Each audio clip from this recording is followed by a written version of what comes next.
Hey, good morning. Coach Mike here.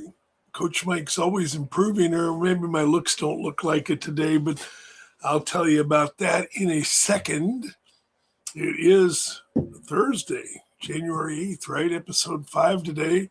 For my paid subscribers, come on in, check it out, share it with people, let them know the value you're going to get here because it's sort of like getting coaching every day in different areas.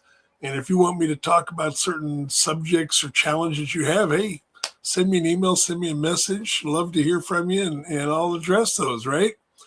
So, why am I doing this a little different today? Notice I don't have the green screen down. I have the background, but I don't have the image behind me, so it looks all cool, like I'm in a studio and all that. And I did that for a reason today.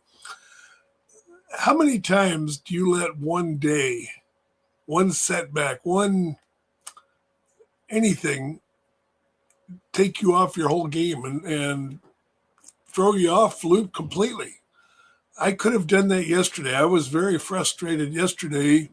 A good friend of mine who is an expert in doing podcasts and radio and stuff like that has been trying to help me upgrade some things. I got me a brand new microphone, and no, I'm not on it right now. He's educating me on a few things. So I got some equipment and tried all sorts of things. Couldn't get it to work yesterday, and it probably something to do with who knows what, sound cards or whatever. We're going to figure it out. But yesterday was very frustrating, not only because it didn't work, but because in the process of trying to make it work, I went to get a certain cable at a local well-known electronics store. And the guy gave me the wrong cable. He identified the cable I need, but he handed me the wrong cable. And dummy me, I didn't check it. I didn't look at it. So, oh yeah, that's the wrong thing. I get all the way home and go to try and plug it in. That's for an Apple. I don't have an Apple. No. What are you giving me? So luckily, it was a complete disaster because we went out for dinner last night, which wasn't too far from this name store. And so I went by and got the right cable, no problem. Same price even. How about that? Can't even beat that. Just swap. They were real good. Swap that out. So I lost a little bit of time. I got a little frustrated because I really wanted to see what this thing is going to do, right? So we're going to get back on it tomorrow. But how easy is it when you have a day? Because yesterday started off really great for me. Had 3 orders that I found out from my other side of my business. I print custom lineup cards for baseball and softball teams, customlineupcards.com. And something happened where the email from my website wasn't notifying me I had some orders. Guess I'm going to make sure I check it every day. Right now we're starting to get into the busy season coming up pretty quick with high school and everything starting. So I get on there. How did I find out I had the orders if I didn't check the website? Because I had an email that said I got some money. So then oh crap, where'd that money come from, right? So then I go find it. So I had 3 orders there. That was great. That was a good start. My wife won a scratcher I bought her. She's always losing on scratchers, right? And I bought her one the other day, and she won. So I promoted her, and I got her a little more expensive scratcher, and she won big yesterday, so she was thrilled. Not super big, but big enough. So she's thrilled to death, and everything was going all smooth and great. And then all of a sudden, one thing couldn't get this. I spent 2 or 3 hours trying to get this thing to work yesterday. So yes, that got very frustrating. But you know what? This is the day the Lord has made. I'm going to rejoice and be glad in it. Yes, there's different levels of defeat and setbacks and frustration. I get that. Believe me, I totally get that. So some are going to be more difficult. But you know what? Who's in charge of the whole thing? That's right. God's got it under control. But don't give up. Give him a chance to do his work, right? Give him a chance to take a breath, sit back, do something else if you have to. Okay? As you know, see, I got some cleaning up to do. My desk is a mess, partly because I didn't get to work on it yesterday.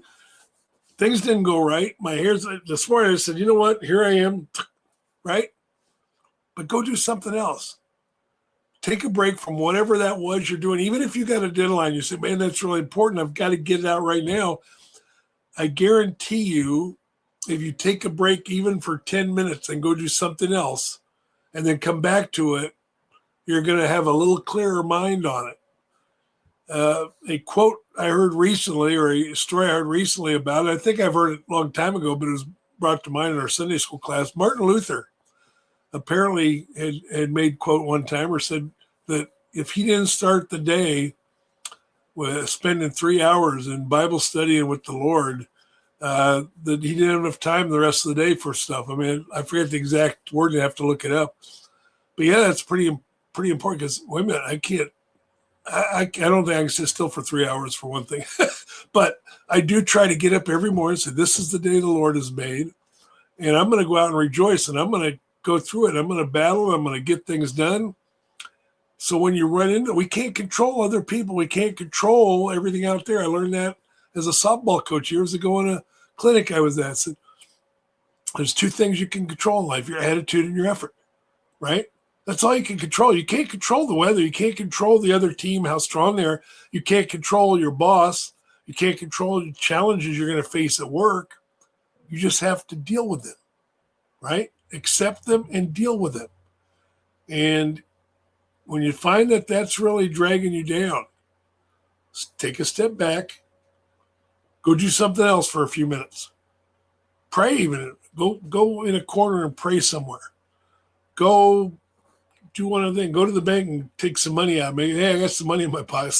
Do something, right? Don't give up. The game isn't over until you quit, okay? Our life clock will run out someday. We never know when, right? I'm going to battle all the way to the end. My wife said, don't you want to be retired and sit back? No, I don't want to do nothing. I don't want to sit back and do nothing, right? I've got a cool interview coming up Monday I might tell you about next week. We'll see how that goes. And, you know, I want to be out there helping people, doing things. You know, sure, I spend some time with my wife, my grandsons, all that kind of stuff. Sure, but I don't want to spend other days just sitting around. I probably watch too much TV already because I love certain movies and stuff like that from time to time. They took Jesse Stone off Roku, man. I was going to watch it. I only watched it like 5 times all the way through. Also, never mind. I have a habit of doing that over the years. But yeah, I don't watch as much as I know some people do, right? I'm trying to get better. I'm trying to focus more on getting more done and being more successful, because then I can help other people be more successful. If I allow myself to get frustrated and beat up because things aren't going the way that I think they should go, then guess what? I'm going to get even less done. I'm going to be more frustrated, less successful. Is that going to inspire people to want to turn to me more to help them with coaching or other services that I can provide? I don't think so. Do you want to go to somebody that every time you go to, I'll give you an example. Years ago, when my daughter was young, she played softball, and we were going to a pitching coach, and the man had pitched pro. He knew pretty good stuff. You know, I imagine he was a pretty good player in his day. But he got to a part after we were going to him for a few months. I think we went to him totally for about a year, if I remember right. And after about 6 months or so, it would seem like he would spend I won't say half the lesson. I don't think it was that bad, but he was constantly complaining about how some other team treated his daughter, didn't put her in right or whatever. I mean, constantly. Once in a while, we all get that. We're all parents. We're going to be, I had times where I don't think my daughter was treated right. But if I'm giving somebody a hitting or pitching lesson, I'm not going to spend half that lesson complaining about whatever happened to my daughter. They don't care, right? They don't care. I'm there. They're paying me to help them get better at what they're doing. Well, the same thing applies in your business. Whether you're in sales, whether you're in customer service, if you're constantly worried about somebody that mistreated you, or your boss got mad at you that day for something, or everything else, how are you going to help the next person? Prime example. I'll give you a little story here that I think is very relevant. So many things apply across the board. We don't always see that. But I was a big fan of Jim Rohn, ROH Engine, who passed away some years ago here. A great speaker. I had the privilege of seeing him years ago. A friend of mine, when I joined Toastmasters, was actually working for one of his seminars, promoting him. And one of the things he would talk about, and he had in his book, or was videotaped by it or book, anyway, he would talk about setting up mindsets and attitudes, taking control. And the one he talked about is when he goes out to eat. And he said, what is a tip? And a lot of people think a tip is to ensure promptness. I've seen some articles and people say, no, that's not what it is. But yeah, his story, and it works for his story, right? And that's what's important here. Tip is to ensure promptness. When do you pay for insurance?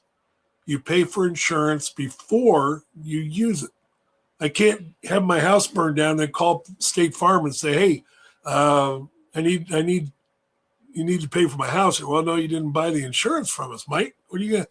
No. Okay. So I said, look at that. When you go to a restaurant, go out to eat, what he would do is tip the waitress or server before when they set him down.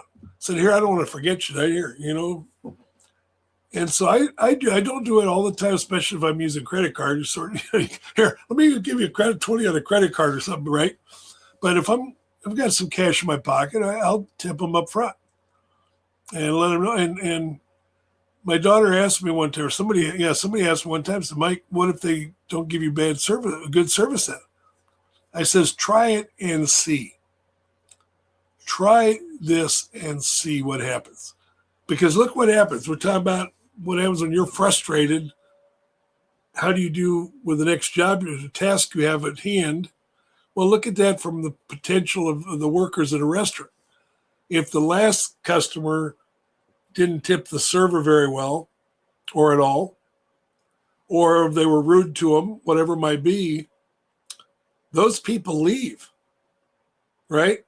So if that server is still pissed off, pardon my French, she's still all frustrated and, depending how bad it went down, guess who's going to get punished? Hopefully not. If it's a real pro, it won't happen. But they're human. We're all human, right? So you might get the benefit of the bad experience you had with the previous customer. So what's a good way to change that? I know I'm going to spend $60, $70, $80 for the dinner tonight, depending where we're going. Hey, here's $20. Thank you. I know you're going to take care of us.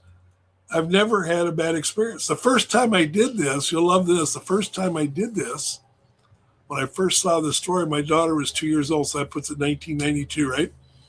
And for our daughter's birthday, we went to Chuck E. Cheese out there, and we were out in California. And so we had a bunch of friends there. So, I had a lot of usually teenagers who work in Chuck E. Cheese at the time. And so the one gal that was the one sort of the front person talking to us about everything, I handed her $20, whatever, said, we're going to have some fun here tonight. Don't want to forget you. Man, our soda pitchers never got half empty. They were refilling those every time we turned around. They were hovering over us. It's pretty cool. So try that sometime. And always remember that when you're having a frustrating moment, when you're having that moment that just things aren't going well, go do something else for a few minutes. Go do something else and then come back to the task that you need to get accomplished. And I think you're going to find things will go a lot better. You won't be as frustrated. You won't be as stressed out. I tend not to carry stuff with me, but we're all different, right? But try that. See if that doesn't work. And thanks for joining me. Coach Mike is always improving. I'm always trying to, even though if I don't look like I improved it. Is that a better look? Let me know. Anyway, God bless y'all. Have a great day, and I'll be back here tomorrow.